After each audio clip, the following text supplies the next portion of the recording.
নমস্কার, আশা করি সবাই ভালো আছেন। বেঙ্গলি মম পিয়াস ভিডিও ডায়েরির নতুন একটি ব্লগে সকলকে জানাই অনেক অনেক স্বাগত। অবশেষে সেই দুঃখের দিনটা চলেই এলো। আর কয়েক ঘন্টা বাদেই মা বাবার ট্রেন চলে যাবে সেই সুদূর কলকাতা। সকাল থেকে আজকে পরিবেশটা খুব ভারী। সারা মাস ধরে কতটা আনন্দ করেছি সেটা নিয়ে আলোচনা চলছে এখন। উমানন্দটা শুধু বলো না, জলটা বেশি কিন্তু ওই ব্রহ্মপুত্রের ওপর দিয়ে যেভাবে উমানন্দকে দুঃখেপে ঘুরে দেখলাম হয়ে গেল। একদম কোনো প্ল্যানই ছিল না, উইদাউট প্ল্যান হঠাৎ করে পুরো ঝটিকা সফরের মতো 3 দিনের মাথায় না 4 দিনের মাথায় না 7 দিন কোথায় গো, 3 দিন 3 দিনের মাথায় 3-4 দিনের মধ্যে টাকা বয়ার চলছে।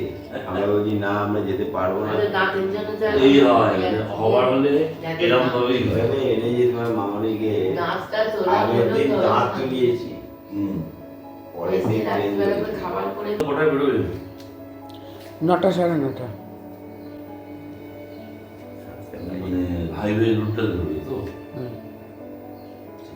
অর্ঘর যেহেতু অফিস আছে বেরোতে পারবে না, তাই জন্য আমিই যাব মা বাবাকে ড্রপ করতে। সমস্ত প্যাকিং কমপ্লিট। ওই গোলাপি রঙের ব্যাগে নিয়েছে গাছগুলো।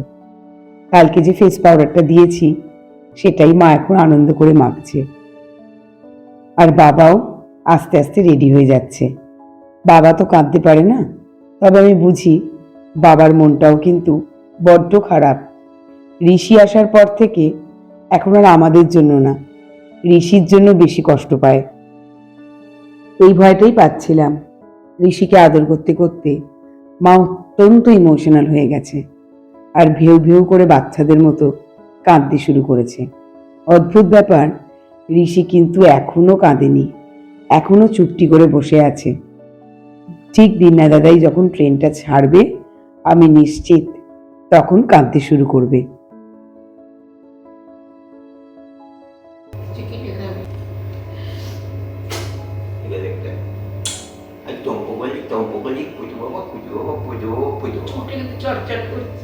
না আমি করিয়ে দেবো শ্যাম্পু।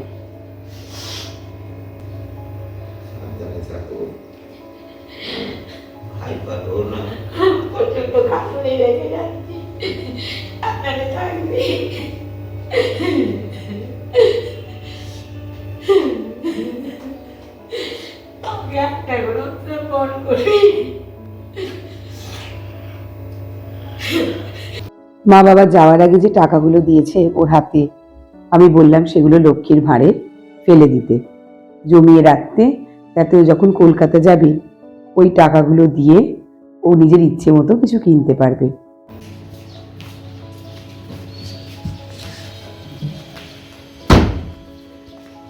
চলো তাহলে বেরিয়ে পড়া যাক। ওকে, টাটা।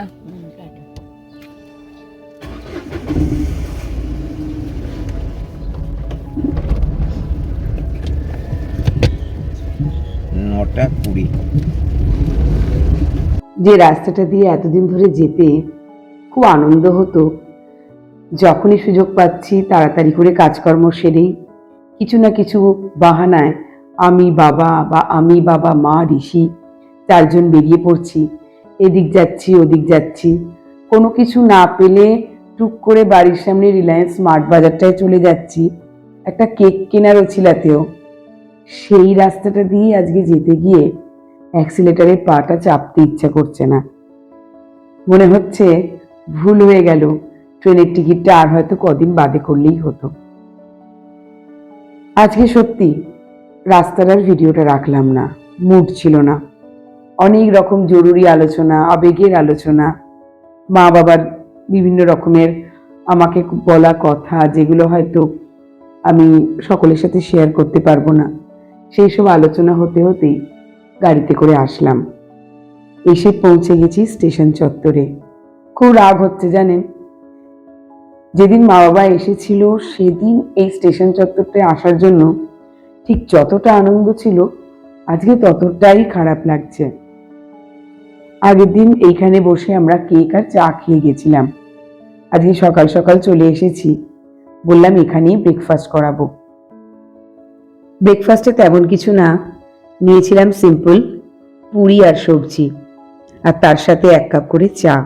আর এখান থেকেই ট্রেনের জন্য রুটি সবজি মা বাবাকে প্যাকিং করিয়ে দিয়েছিলাম।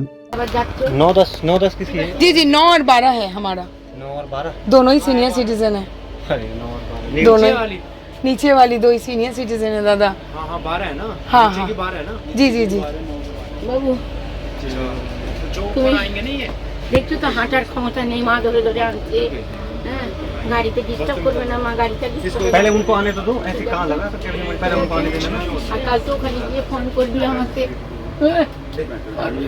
Don't cry. কালকে রাত্রির থেকেই মা শুধু কেঁদেই চলেছে, ঋষিকে জড়িয়ে আদর করছে আর কেঁদে চলেছে। আর ঋষিটা এই 1 মাস ধরে মা বাবার মাঝখানে শুতো, একবার বাবাকে জড়িয়ে একবার মাকে জড়িয়ে। ছোট্ট থেকেই ঋষি ঠিক এরকমই করতো। দিনা দাদাই আসলে ও আর কারোর সাথে শুতো না জানেন। আর কয়েক মিনিট, ট্রেনটা ছাড়ার সময় হয়ে গেল।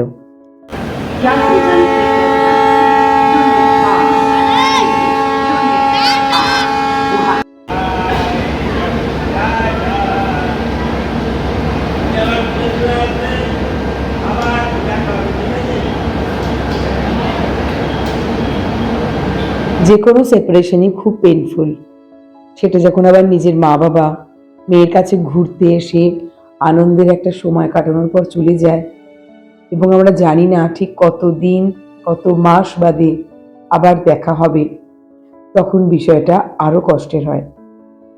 ঋষিও ঝরঝর করে কাঁদছে, আর আমি যখন ব্লগটা করছিলাম আমার দুটো চোখ দিয়ে হু হু করে জল বেরিয়ে যাচ্ছিল। ব্লগটা তাই আর বড় করতে পারলাম না, এখানেই শেষ করছি আজকের মতো। সকলে ভালো থাকবেন, টাটা।